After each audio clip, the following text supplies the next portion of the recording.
اس لیے دنیا میں جو زندگی ملی ہے اللہ کے نبی کے طریقوں کو سیکھنے والے بنے، اپنی زندگی میں اپنانے والے بنے۔ ہم کہتے ہیں میں تو اپنی زندگی میں جو مرضی کرنی ہے کر لوں، وہ دوسرا جو ہے وہ جب چھوڑے گا تو میں بھی چھوڑ دوں، دوسرا نماز نہیں پڑھتا میں بھی نہیں پڑھتا، دوسرا فلاں غلط کام کرتا ہے میں بھی کرتا ہوں، فرق کیا رہ گیا؟ تو میرے بھائی دوسروں کو دیکھ کر جو ہے وہ زندگی نہ گزارے، دوسروں کو دیکھنا ہے تو اللہ کے نبی صلی اللہ علیہ وسلم کا سنت طریقہ، حدیث مبارکہ میں جو فرمایا، دنیا میں فرمایا اپنے سے بڑے کو دیکھنا ہے تو علم میں دیکھو، اور اپنے سے کم کو دیکھنا ہے تو دنیا داری میں دیکھو، اس سے اللہ کا شکر تمہارے اندر پیدا ہو۔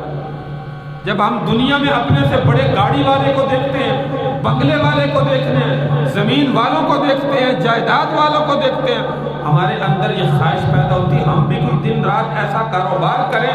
راتوں رات امیر ہو جائیں، راتوں رات ہمارے پاس بھی اتنا مال و دولت آ جائے، اتنا پیسہ آ جائے، ہمارے نیچے بھی گاڑیاں ہوں، ہمارے بھی غلام ہوں، ہمارے بھی نوکر چاکر ہوں۔ یہ دنیا داری میں ہم اپنے سے بڑے کو دیکھتے ہیں، اور جب دین میں کسی کو دیکھتے ہیں تو اپنے سے کم کو دیکھتے ہیں۔ میں تو 5 وقت کا نماز پڑھتا ہوں، یہ تو کبھی کبھی مسجد میں دیکھتا ہوں، یہ تو کبھی آتا ہے کبھی نہیں آتا، کم از کم میں 5 وقت کی نماز تو پڑھتا ہوں۔ تو میرے بھائی یہ طریقہ جو ہے وہ ہمیں تباہ و برباد کرنے والا ہے، اس لیے خدا اس طریقے سے اپنے آپ کو جو ہے وہ بچائیں۔